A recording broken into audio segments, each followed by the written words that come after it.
Welcome to Spiritual Psychology. My name is Renee LaValle McKenna, and I bring my 30-plus years as a recovering addict and ex-crazy person turned therapist and shamanic healer to bring you snackable teachings on spirituality, psychology, and all things personal growth. And I want to invite you to what I know is going to be a really special and nourishing, dynamic space to help you on your personal growth path. I'm going to launch my new open door growth community on Patreon, June 9th and 10th, 2024.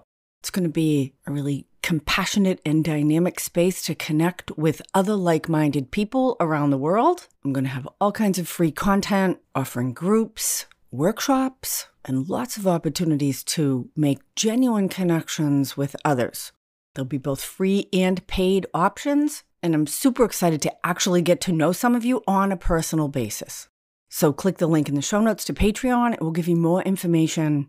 And if it's after June 10th, it'll be live and you can join. And I hope you will, because if you like this podcast, you already have a lot in common with me and many other people. And I'm going to create a space where we can all come together to share and grow, learn and connect in a truly supportive space. And so today I want to talk about loving the vulnerable self. And we all have a vulnerable self, and our relationship with our own vulnerability is central to our emotional health and actually just how we feel on a daily basis. And through my own personal growth work and my work with clients over the years, the vulnerable self is often hidden, neglected, unavailable, or even abused. And this is a travesty because the vulnerable self I'm talking about holds what is best about us. The vulnerable self holds our joy, our creativity, our curiosity, and connectedness. The vulnerable self could also be called the soul self or the authentic self. And it is the jewel of our spirit. And rediscovering, reclaiming, and learning to care for and love, support, and encourage what is best about us is the hero's journey of a human life. If you want to learn more about the hero's journey and our inner superpowers of our soul self, you might check out my last two episodes, number 216, The Hero and the Victim, and number 215, Inner Superpowers, the 8 C's of Internal Family Systems. And because I have so frequently come upon past life work through client sessions, either intentionally or unintentionally, I do believe this is not our only go-round on the human plane. And because of the vast range of transpersonal experiences available through inner journey work, I do believe there's different levels of consciousness that we move through as well on our soul's journey back to reconnect with the one, because we are little aspects of divinity, having our individual unique experiences within this larger divine container. That doesn't mean all of that is pleasant, obviously, but the structure of human life on the third density of Middle Earth seems to be that for most of us, at some point early in life, we get disconnected from our vulnerable, authentic self. And we may spend the rest of our life defending it, denying it, or trying to reclaim it. And having done all of those things deeply myself, I will suggest that reclaiming our vulnerable self is the highest and most fulfilling path. And I spent much of my life, as many of us do, trying to be invulnerable, which made me bitter, cynical, frightened, angry, and judgmental. And learning to embrace, care for, and to actually integrate or even be led by my most vulnerable self has been a challenging but surprising path to joy and peace, authentic connection, and inspiring creative energy.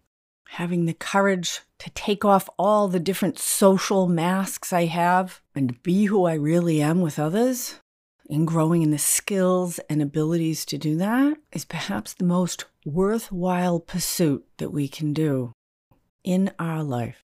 Because life is really a series of relationships with ourselves, with others, and with God.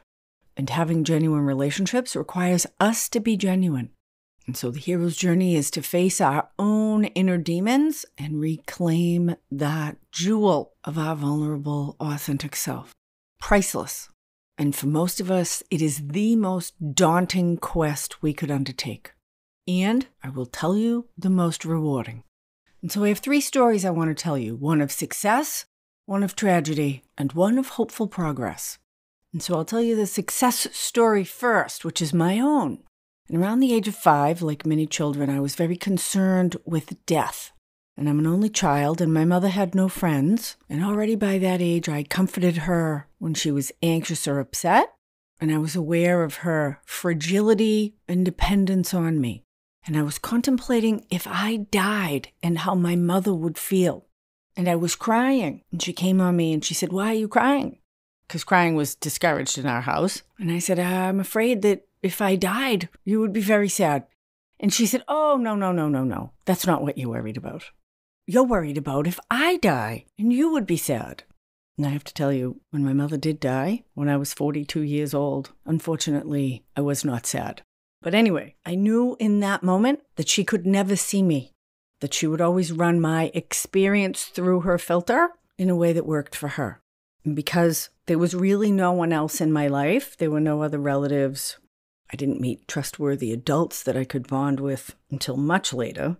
So at the age of 5, I shut down my authentic, vulnerable self because I knew it wouldn't be supported in that environment.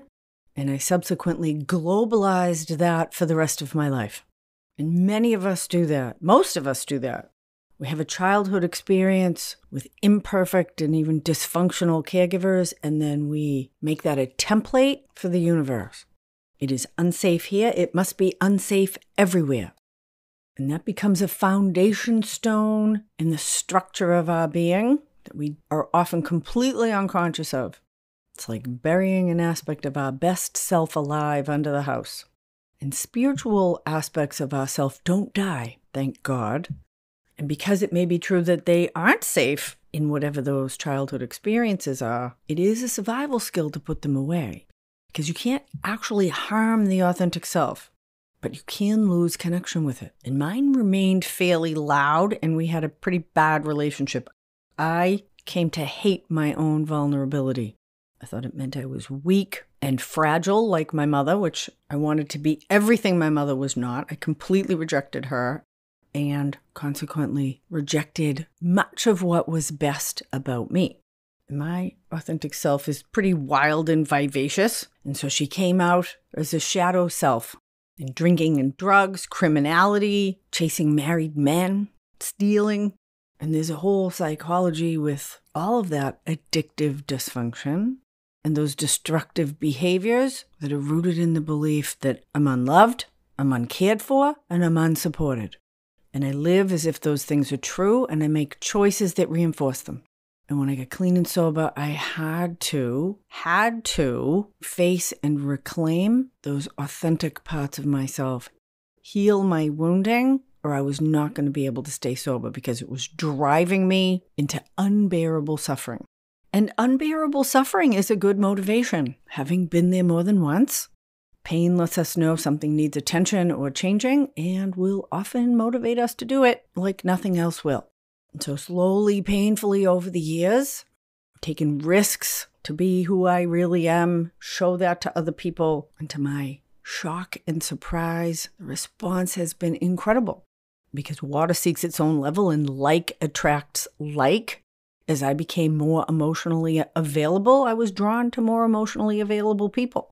As I became more authentic, I was connecting with more authentic people. As I was healthier, circumstances and people resonated in my life.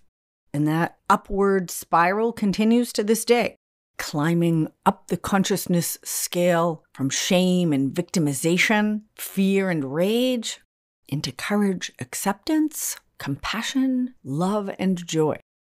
View's much better from up here, I'll tell you. So I literally and abjectly hated being vulnerable for much of my life. Hung out with tough guys and new releases from prison, other drug addicts and alcoholics, low-level criminals. Those were my people. And miraculously, particularly through 12-step fellowships, but many other circles as well. I've got to connect with other people who have hit bottom with self-destruction and decided to start climbing out of that pit. And we do it together. And great therapists, spiritual teachers, friends and lovers have been the intercessors for the goddess of my own understanding and taught me how to love and be influenced by my own vulnerable self. And when I first, through inner journey work, discovered this part of myself, and there are actually many aspects of her. She had fang-like teeth, wild, filthy hair, and she carried a knife. And she was about 4 years old. And she'd stick you with that motherfucker if you got close to her. She'd bite your arm, too. A little feisty, but she was wild and vicious. And it has been a long process of taming, not domesticating, that part of myself. And I experience her, as many of my clients do, as not living fully on this plane. She's like a wood nymph. She sleeps under the leaves. Her hair is still filthy, but she is happy and wild and free. She speaks the language of rock and water and tree.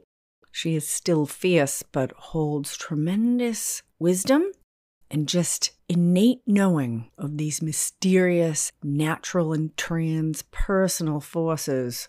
And she is a natural part of me now, and part of my spiritual practice is sitting in nature and feeling the incredible power of the life force, and she is one of the expressions of it. And when she is happy, I am happy. And this is healthy inner self-caregiving. So I will offer myself as a success story. And I continue to push the edges, be curious, and do exciting and sometimes dangerous things because we think it's really fun. And the tragic story is one from a person I worked with years ago, and she was conceived in a rape. And her mother was young and didn't even know she was pregnant until she started to show. And she never told anybody that she was raped. And the family sent her to the Sisters of Charity where she had the baby, and the baby was taken from her and immediately put up for adoption. And no one adopted the baby. And a year later, the mother returned with her new boyfriend because he thought they should go get the child. And they did. And they got married and they readopted her baby. An adoption from the infant's perspective is abandonment. And it can have profound implications for the person's life. I've worked with many adopted people, and working with that birth trauma is imperative because it's one of those foundation stones that left unhealed is a perpetual source of pain. And so we were doing some inner child and soul retrieval work, and my client came upon this baby girl in the orphanage in one of her inner journeys.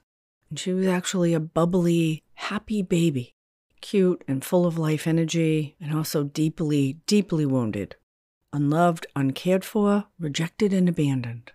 And the psychological work is to be willing to reclaim and care for these parts of ourselves. And I asked my client, are you willing to grow in the skills and abilities to love and care for this part of yourself? And she said yes, but it was a lie. She said it because it was the right answer.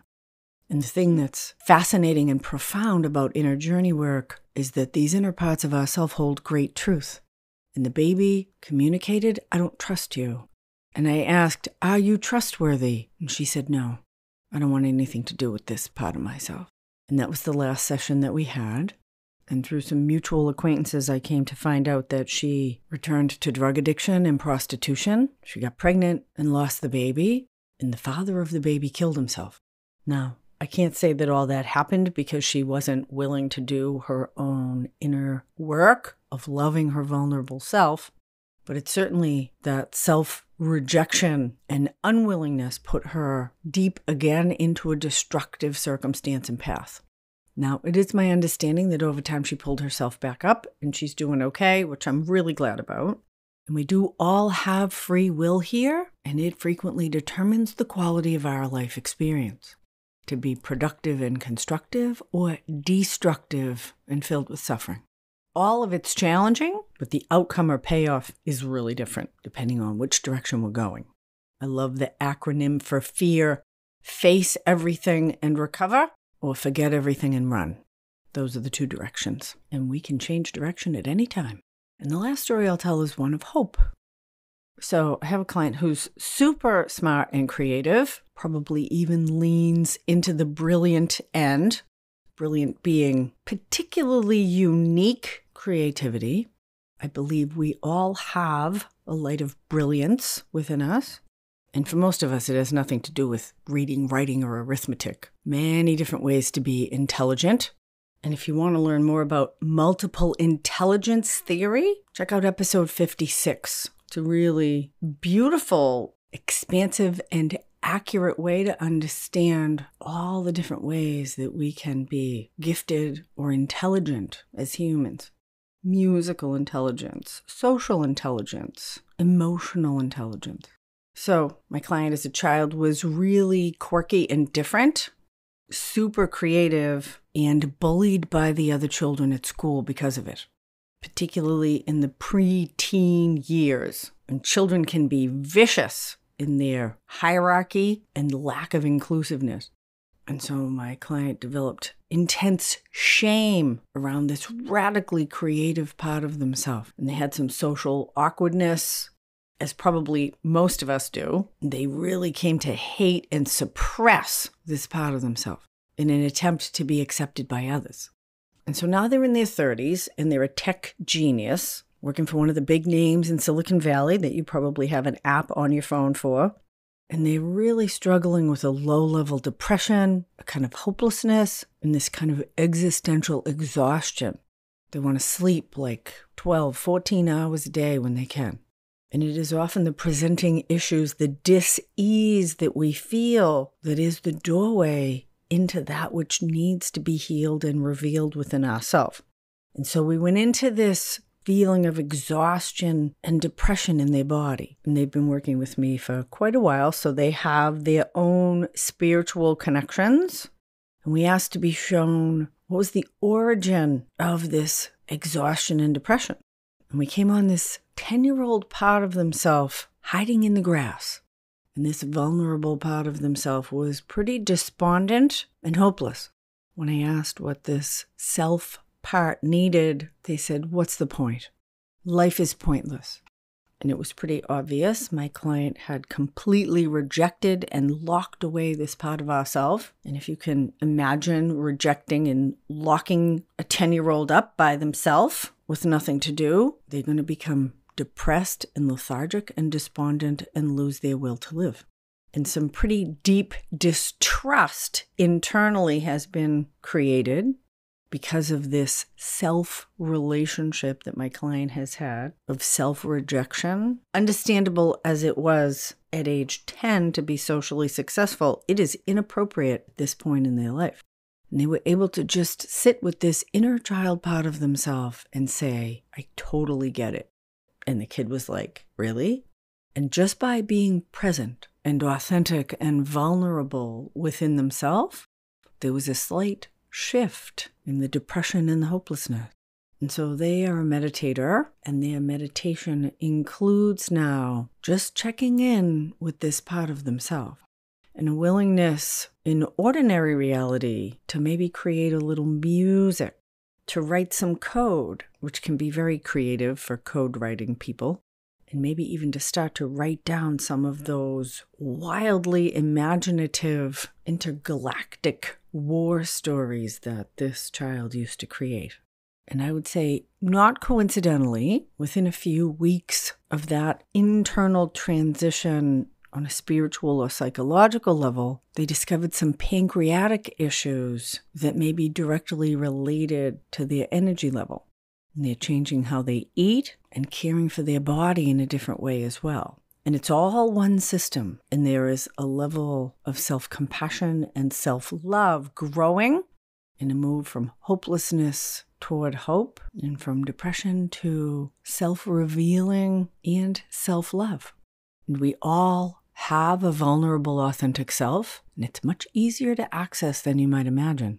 You just sit and get quiet and ask yourself, what is my most vulnerable self? It may come up as an image, a video clip, an audio clip, or just a sense or feeling.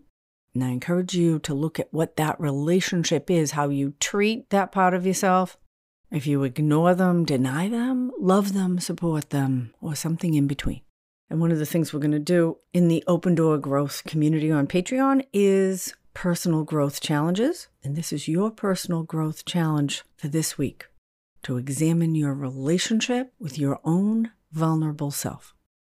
Thank you so much for listening. If you want some help on your personal growth path, shoot me an email, info@reneemckenna.com. We'll set up a free discovery call and see if a block of spiritual psychology work might benefit you in your life. Again, click the link below to join my Patreon community. I really look forward to connecting with you on this personal growth path we're all on. And until then, blessings on your path. Until we meet again, this is Renee LaValle McKenna for Spiritual Psychology.